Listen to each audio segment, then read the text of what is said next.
sehingga pemanfaatan lagu dan musik itu bisa hidup di era komersial itu. Tarif yang kita kenakan itu semuanya kepada pengguna komersial.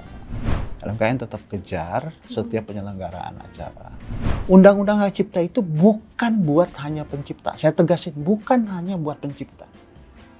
Hai Sobat Bisnis, kembali lagi di Broadcast, podcastnya Bisnis Indonesia bersama saya Ajeng Dinanti.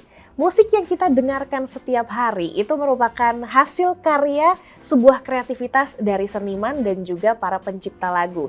Tapi ternyata di balik karya-karya itu ada polemik panjang mengenai royalti di Indonesia. Dari musisi yang merasa hak mereka terabaikan, sampai pelaku usaha yang mengeluh besarnya biaya royalti. Lalu bagaimana sebenarnya sistem royalti ini di Indonesia? Adakah sistem yang memang bisa menguntungkan semua pihak?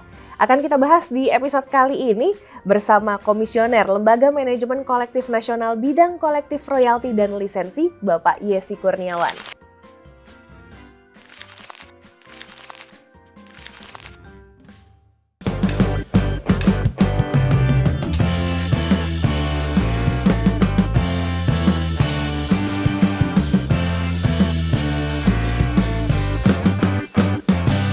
Broadcast, podcastnya Bisnis Indonesia. Pak Yesi, terima kasih sudah main di Broadcast. Sama-sama. Sudah hadir langsung komisionernya LMKN ya Pak ya? Ya, Lembaga Manajemen Kolektif Nasional. Koreksi kalau saya salah, LMKN ini adalah lembaga yang ditunjuk atau dibikin oleh pemerintah untuk memiliki wewenang mengumpulkan dan mendistribusikan royalti musik gitu ya Pak? Ya, ini yang kita kebetulan menjadi kesempatan buat kita untuk menjelaskan pertanyaan yang Mbak Ajeng tanyakan. Dasar utamanya adalah untuk ketertiban. Oh, emang selama ini nggak tertib Pak? Nah, itu dia kan pertanyaannya kan. Tapi kenapa ada LMKN? Sebetulnya dasar pemikirannya itu untuk ketertiban. Ketertiban seperti apa? Ketertiban dalam memberikan perizinannya, ketertiban dalam mengakses izinnya, sehingga pemanfaatan lagu dan musik itu bisa hidup di era komersial itu. Sehingga kalau dia hidup di area komersial, maka kan royalti ada terus. Desain sistem kita itu supaya proses lagu dan musik itu digunakan terus. Nah, sehingga menghasilkan royalti. Itu konsep LMKN. Sebetulnya seperti itu. Demi ketertiban. Ketertiban, ada standarisasi di sana ya. Ada standarisasi, semua. ada tarif yang resmi, ada pola yang prosedur yang baku. Dan ini semua diatur dalam undang-undang ya Pak ya? Sudah diatur dalam undang-undang dan PP turunannya PP 56 dan yang paling detailnya lagi di Permen 09. Nah sebenarnya Pak, keinginan saya mengundang Bapak, keinginan kami untuk mengundang LMKN di sini tuh berangkatnya dari kasus yang belum lama ini kembali naik. Kasusnya Agnes Mo dengan Ari Bias untuk lagunya Tak Ada Logika ya? Jangan bilang saja ya. Bilang saja ya. Pokoknya salah satu lagunya Agnes Mo yang akhirnya di mana Agnes Mo ini harus membayar 1,5 M kepada Ari Bias kalau tidak salah. Nah sementara ini mungkin banyak di sini yang nonton bukan dari industri musik, sebenarnya distribusi royalti ini bagaimana sih Pak? Ya, jadi gini. Pertama yang harus dipahami oleh teman-teman sekalian, pengaturan yang paling awal itu adalah dari 100% yang kita dapat, ya, itu 50% adalah haknya pencipta lagu. Jadi ini siapa? Jadi LMKN ini kan mengumpulkan 100% misalnya ya. Nah 100%, nah itu 50% itu adalah tadi ini tentu sudah dikurangin biaya operasionalnya dan segala macam. Jadi murni royaltinya itu 80%. Jadi pengaturan regulasi yang utamanya ketika kita melakukan penghimpunan 100%, maka biayanya yang diperbolehkan itu 20%. Nah, 80% ini adalah yang wajib secara hukum harus terdistribusikan kepada pemilik hak. Oh. Nah, jadi 80% itu kita anggap 100, 50%-nya itu adalah milik pencipta. 50 dari 80% Dah, ya? betul. Oke. Nah, dan ini yang selalu dilupakan, 50-nya lagi itu bagi dua. Oke. Bagi duanya seperti apa? 25%-nya adalah milik pelaku pertunjukan, artis dan musisinya ada di sini. Oke. Dan 25%-nya lagi milik produser rekaman. Yang mempunyai konten-konten yang diperdengarkan di tempat-tempat kegiatan komersial. Nah, ini pengaturan ininya. Persenannya. Nah, dari situ maka masing-masing royalti ini akan diproses oleh lembaga manajemen kolektifnya masing-masing. Jadi kelompok LMK pencipta, kelompok LMK pelaku pertunjukan, dan kelompok LMK produser rekaman. Oh, ini buat sobat bisnis yang belum tahu, jadi LMKN ini menaungi, sekarang sudah ada 14 Betul. LMK yang tadi isinya ada yang hak pencipta, hak pelaku pelaku pertunjukan, pertunjukan, dan hak produser rekaman. Nah, itu banyak tuh, ada 14 kategori ya? Ya, Ada 14. royaltinya ada 14 kategori. Oke, jadi nanti persenan-persenan itu mereka yang mereka ngaturin. membantu dengan kita. Jadi ada rapat bagaimana menghitung royalti yang kita dapat di tahun ini dengan pencipta saja, kemudian dengan pelaku pertunjukan saja, dengan produser saja. Nah, nanti kesepakatan-kesepakatan itulah yang kita putuskan untuk dilakukan pendistribusian. Jadi masing-masing domain ini melakukan rapat dengan LMKN untuk menentukan besaran-besaran royaltinya. Oh, I see. Gitu. Nah, pertanyaan saya, yang membayar royalti ini siapa, Pak? Nah, itu dia ya. Itu yang paling penting sekarang. Indonesia ini, Mbak Ajeng, pertama sudah sejak tahun 91 menjalankan penghimpunan royalti. Zaman itu hanya ada namanya KCI, Yayasan Karya Cipta Indonesia. Sampai dengan hari inilah, ya. KCI ini masih ada? Masih ada. Oke. Nah, kira-kira kita sudah 30 tahunan lah, gitu. Kemudian kita ini katakanlah kita ini mempunyai hubungan yang baik dengan seluruh negara di dunia ini yang melakukan hal yang sama. Yang mana mereka sudah lebih dahulu dan mereka sukses. Dan mereka punya hasil-hasil yang luar biasa. Nah, sehingga dalam hal ini Indonesia belajar dari mereka. Nah, tarif yang kita kenakan itu semuanya kepada pengguna komersial. Jadi kalau Mbak Ajeng lihat tarif kita untuk hotel, nah itu kan hotel udah pasti bukan manusia, pasti hotel. Dan hotelnya pasti pemilik hotelnya, kan begitu, atau manajemennya. Itu hotel, kafe, restoran, penyelenggara acara. Nah, mereka ini. Itu tarif kita seperti itu. Nah, tarif kita ini disahkan secara hukum oleh SK Menteri. Nah, jadi buat LMKN ya LMKN tegak lurus bahwa yang disebut dengan pengguna ya sesuai dengan tarifnya LMKN adalah penyelenggara acara, pemilik tempat, yang menyewa tempat. Nah, itu yang tempatnya, yang dimana kegiatan pemanfaatan lagu dan musiknya terjadi. Sementara kalau katakanlah kalau kita lagi ngetren sekarang ini bicara tentang kasusnya live event, ya baik buat kami artis atau performers yang tampil atau musisi yang tampil, ya itu pekerja seni yang sedang menjadi bagian dari sebuah penyelenggaraan acara, gitu loh. Nah, tarif kami bertanya, berapa tiket yang terjual? Iya kan? Misalnya 200.000. Misalnya 200.000, berapa banyak kapasitinya? Nah, nanti itu dihitung dengan 2%. Nah, itu kan tidak diketahui oleh musisi yang main piano atau musisi yang menyanyi, kan begitu. Nah, kemudian, kami nggak jual tiket. Nah, berapa besar nilai produksi dari acara ini? Nah, nilai produksi dari acara ini kan stage-nya berapa, lampunya berapa, biaya-biaya semua kan itu. Nah, mereka nggak tahu. Itu dihitung semua ya? Iya, nah itulah yang diketahui oleh penyelenggaranya atau promotornya atau yang bertanggung jawab dalam penyelenggaraan. Nah, tarif kita seperti itu. Jadi di mata LMKN ya pengguna adalah pihak-pihak yang memang melaksanakan kegiatan pemanfaatan lagu dan musik itu. Selama ini Pak, eksekusinya apakah mereka inisiatif bayar ke LMKN? Halo LMKN, ini ada acara nih di tempat gue, yang datang misalnya The Massive gitu. Ini ya royaltinya, atau pihak LMKN lagi? Nah, ini yang jadi pertanyaan bagus. Kalau kita ke Singapura atau ke Malaysia, bawa gitar saja, pasti kita udah ketakutan. Kenapa Pak? Ya karena pasti akan didatangi sama polis. Oh ditanyain? Oh iya, kamu mau ngapain di sini? Kan begitu. Nah, sehingga sistem di sebuah negara-negara maju itu sudah memaksa orang untuk melakukan pembayaran atas kegiatan yang sifatnya memang memanfaatkan lagu dan musik, ya kan? Kecuali dia declare, oh ini saya student atau saya apa atau apa dan segala macam.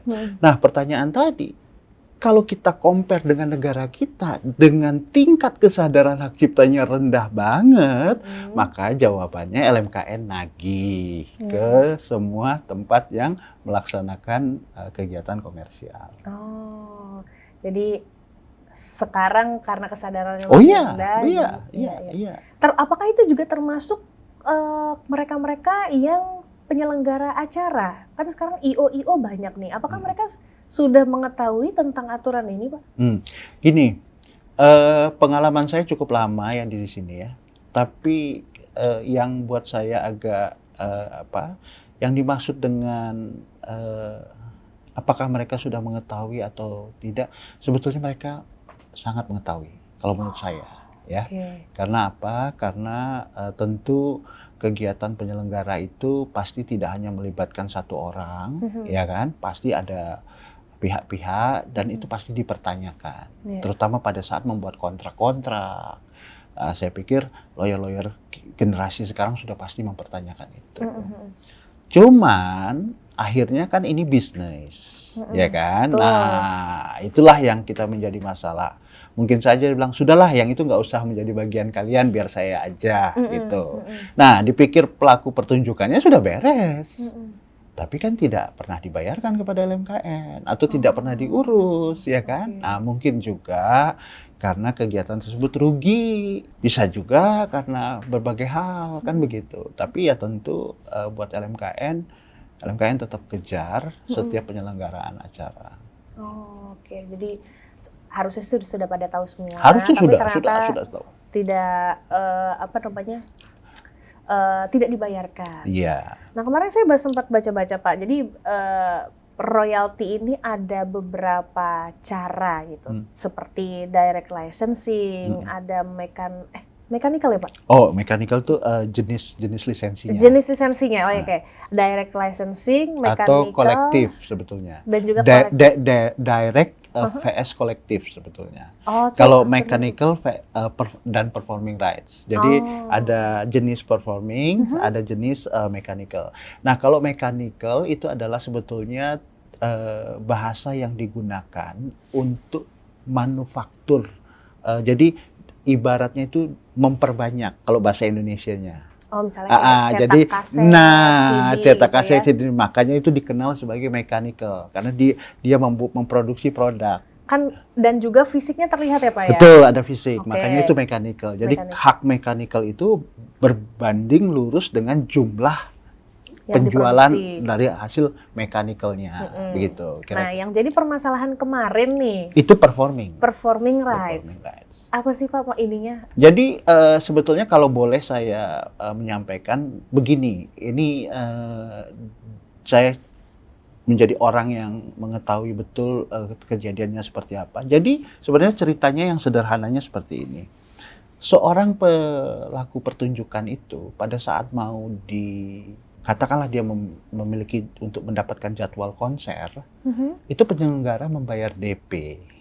Nah, dia bayar kan. Bukan penyanyinya ya? Enggak, penyanyi. Oh, jadi karena konser ya? Ya, jadi ini cerita konser ya. Nah, jadi penyanyi itu ketika dia, Mbak Ajeng nyanyinya di tempat saya tanggal 9 gitu. Ternyata kita harus DP.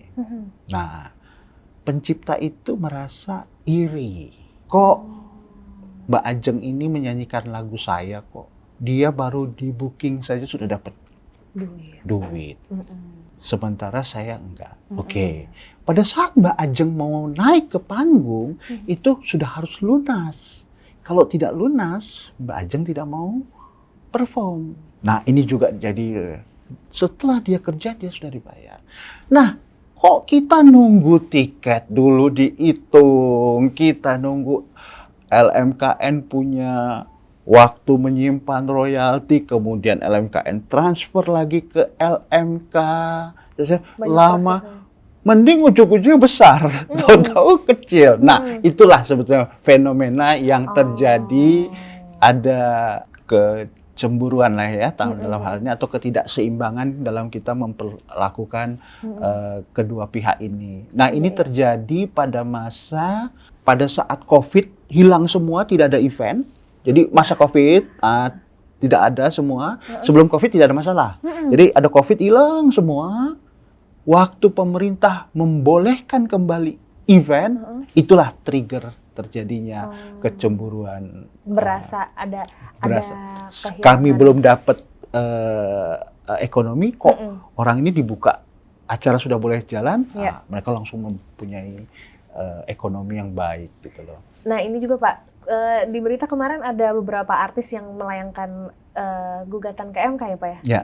Nah, itu kalau dari Pak Yesi sendiri, nah ini apa, gini, kita kan menjadi bagian dari tim perumus Undang-Undang 28 2014. Oke. Sekarang sederhananya adalah begini, di dalam industri khusus ya, sebetulnya Undang-Undang Hak Cipta buat bermacam-macam hak cipta ya, ada software, ada patung, tapi kita spesifik ke industri musik.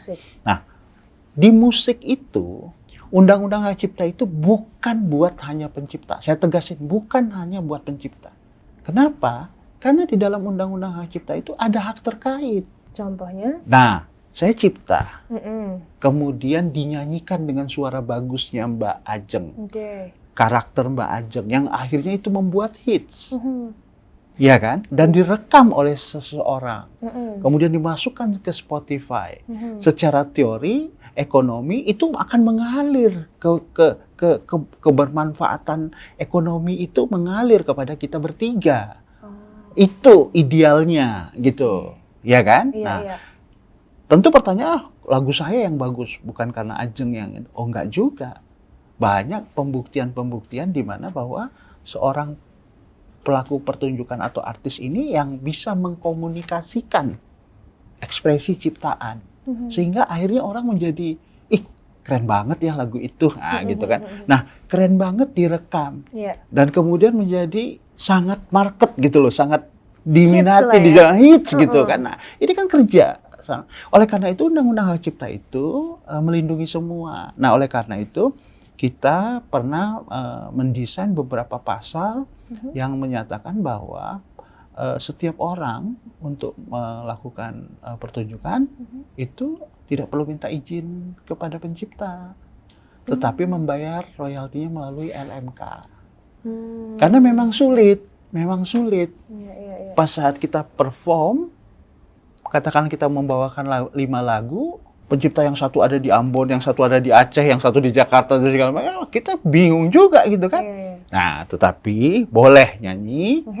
Nanti penyelenggara yang akan menyelesaikan itu semua dengan LMKN atau LMK, kan begitu. Dengan pembayaran royalti. Nah, dengan pembayaran royaltinya yang sesuai dengan tarif yang sudah diputuskan oleh menteri. Tarif nggak boleh loh, tarif nggak boleh. Tarif pidana, kalau kita menerapkan tarif yang tidak ada SK menterinya itu pidana.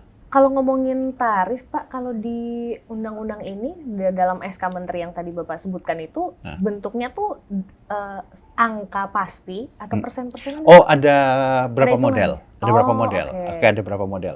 Ada yang menggunakan percentage karena bisnisnya itu menggunakan income dari advertising.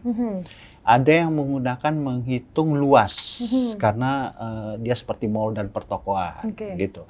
Ada yang menggunakan indikator kursi, itu seperti kafe dan restoran kan gitu. Ada yang menghitung dari sisi jumlah tiket dan biaya produksi, itu seperti live event gitu. Kira-kira ada beberapa metode. Ada metodenya, ada hitung-hitungannya. Ada. Tapi kenapa ini kemarin tuh saya baca di berita, ini ada beberapa musisi yang dimotori oleh Piu dan juga Ahmad Dhani ya, yang ada organisasi aksi lah Pak, yang bahkan menyebut LMKN tuh nggak transparan soal royalti. Iya, kalau kita ya kita ini rekan-rekan kita lah ya, Mas Piu, Mas Dhani dan segala macam. Tapi kebayang nggak Mbak, LMKN itu mengkoordinir 14 LMK. 14 LMK ini masing-masing punya manajer Sendiri-sendiri ya. keuangan sendiri-sendiri, ya kan? Setiap rupiah yang masuk di dalam rekening LMKN dipantau sama mereka 14 ini kan gitu kan. Jadi ketidaktransparan ini mungkin salah lah dimengerti. Karena kalau kami terus terang sebagai koordinasi dari ke semua LMK ini rasanya sudah nggak mungkin lagi ya 1 rupiah miss. Karena kami kan sejak awal memang secara regulasi itu 2 kali dalam setahun melakukan pendistribusian, tapi kan setiap Januari sampai ke Juli kita sudah langsung melaporkan ini loh ya, uang masuk dari sini, uang masuk dari sini, gitu kan. Karena nggak mungkin juga LMK-nya, loh kenapa nggak ada dari televisi ini? Ya memang belum masuk. Ini lagi invoice, kan itu lapor semua. Iya. Jadi bagaimana nggak transparannya gitu kan? Apalagi kalau mungkin TV lama ya Pak tuh. Oh iya, segala macam kan. Jadi itu daily income royalty itu di-track oleh 14 LMK ini ya. Apakah kemungkinan besar akan nambah LMK lain Pak? Nah, sesuai dengan regulasi kita, ya nggak bisa dibatasi kalau ada orang yang mampu menyelesaikan semua persyaratannya ya. Gitu ya. Kalau regulasi kita kan ada persyaratan 200 untuk pencipta, segala macam. Tapi kalau ada satu pihak yang bisa menyelesaikan semua itu ya, kalau memang dibuktikan untuk pencipta ya memang harus bisa dikasih. Apa mungkin nggak Pak kalau persyaratan itu yang dianggap kok jadinya kesannya ribet ya, males deh gitu. Soalnya Persyaratan yang mana? Persyaratan untuk bergabung dengan LMKN ini ya gitu ya. Yang akhirnya mungkin merasa kewenangannya terbatas, emang jadi belum dianggap maksimal. Ada lah beberapa pihak yang tidak puas dengan LMKN ini, Pak. Iya, kembali lagi hukum itu kan untuk ketertiban ya. Jadi LMKN itu menjadi bagian dari norma di dalam Undang-Undang Hak Cipta itu demi ketertiban. Nah, yang kita paham dan itu berlaku juga secara internasional, direct license itu ada Mbak Ajeng. Iya. Tapi untuk produksi. Jadi misalnya lagunya Mbak Ajeng mau saya produksi, itu direct.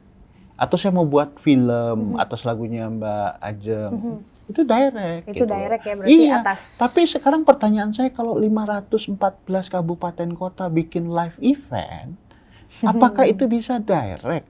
Sulit kayaknya ya. Iya. Membutuhkan waktu yang bisa sih. Walaupun teman-teman ini mengatakan, oh enggak, live event tuh gampang kok, kita bisa langsung kok dengan penyanyinya. Nah, pertanyaan saya, di lapangan itu kita harus melayani 514 kabupaten kota. LMKN saja kalau berjalan sendiri itu nggak mampu, jujur saja nggak mampu. Itu mesti dibantu kok, mesti dibantu oleh semua pihak. Oh, I see. Jadi memang ini karena lagu musik ini kan sebuah hal yang tidak terlihat bentuknya ya Pak ya? Jadi begini Mbak Ajeng, saya mau gitu. berusaha sedikit. Cerita saya tadi tentang yang sebelum COVID itu sebetulnya yang men-trigger. Permasalahan itu sebetulnya di situ. Nah, saya di dalam kesempatan ini ingin menyampaikan, mungkin kalau saya usul, kita bukan direct license namanya, tetapi direct distribution. Jadi ketika LMKN dapat penerimaan royaltinya dari sebuah event, izinkan LMKN langsung transfer ke penciptanya. Nah, itu mungkin lebih mudah-mudahan bisa diterima daripada kita membuat sebuah sistem yang buat saya agak sedikit sulit gitu ya. Walaupun ya silakanlah ada pemikiran-pemikiran dengan menggunakan teknologi gitu loh. Ini ngomongin teknologi nih Pak.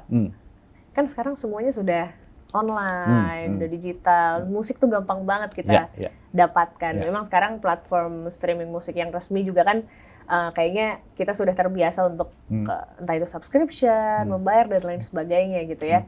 Tapi apakah dengan teknologi sekarang justru mempermudah distribusi royalti atau justru mempersulit, Pak? Karena ya itu banyak musik ini bisa diakses kapanpun dan dimanapun dan kayaknya ngedapetinnya juga bisa mudah gitu, Pak. Nah, jadi gini, sebetulnya yang mesti diketahui adalah pada saat pengguna komersial membayar royalti, kalau tidak disertai dengan usage-nya, sampai kapanpun manajemen yang memproses ke belakang itu tidak akan bisa berhasil dengan cara yang mau menggunakan teknologi apapun nggak akan mungkin berhasil. Kenapa? Dua komponen ini harus ada di depan. Apa aja tadi, Pak?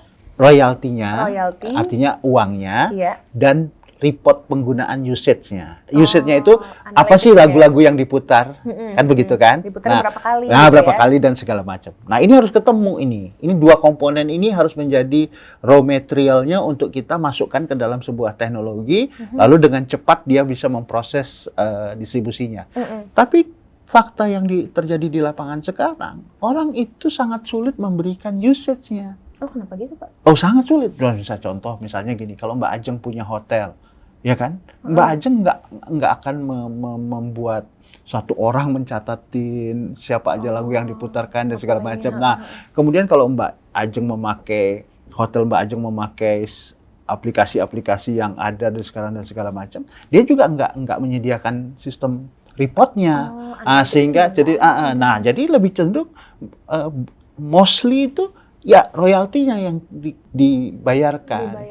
Nah, kali itu aja berarti ya. Royaltinya saja. Royalti kan per tahun. Nah, kita kekurangan satu komponen yaitu usage. Nah, usage ini sebetulnya secara norma atau regulasi harusnya berasal dari si pembayar royalti. Ngasih datanya lengkap. Oh iya, ngasih data lengkap sehingga kita bisa memproses itu dengan teknologi. Kalau teknologi udah banyak lah. Teknologi itu udah banyak sekali lah.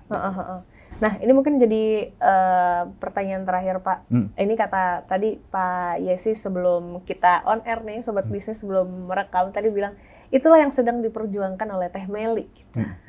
Apa sih, Pak, yang perubahan yang sedang diperjuangkan nih, apa sih? Ya, Teh Meli mungkin merasa sebagai pemilik hak dan kemudian sekarang posisinya ada di parlemen. Dia menyuarakan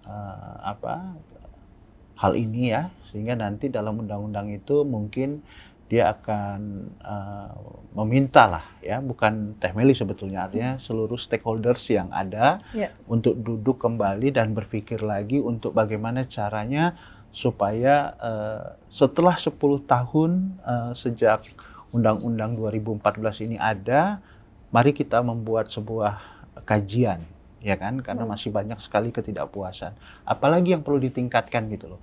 LMKN harus dijadikan seperti apa? Kemudian apakah kita mengadop direct license? Kemudian ada AI yang mengganggu teman-teman pencipta lagu, musisi, juga produser rekaman terganggu dengan masalah AI. Kemudian kita juga mau memastikan lagi supaya tidak ada persepsi terhadap yang dimaksud dengan pengguna, gitu kan, nah segala macam hal-hal itulah yang ingin kita. Prinsipnya adalah tata kelolanya mau kita perbaiki lagi di sisi. Berarti memang harus diakui tata kelola royalti ini masih menjadi masih banyak yang perlu diperbaiki ya, masih banyak hambatannya ya, Pak ya. Masih ya semoga bisa segera ditemukan sistem yang adil untuk semua pihak. Terima kasih. Dan tentunya kita melakukan ini untuk industri musik Indonesia ya, Pak ya. Ya, kita mau supaya industri kita maju lah. Betul. Seperti negara-negara yang semua sejahtera, tidak hanya penyanyinya, tapi pencipta lagunya dan semua orang yang terlibat termasuk para pendengarnya. Para pendengar pencinta musik Indonesia. Ya sudah, kalau begitu saya Ajeng Dinanti, Sobat Bisnis, sampai ketemu lagi di episode berikutnya cuma di Broadcast, podcastnya Bisnis Indonesia. Bye-bye.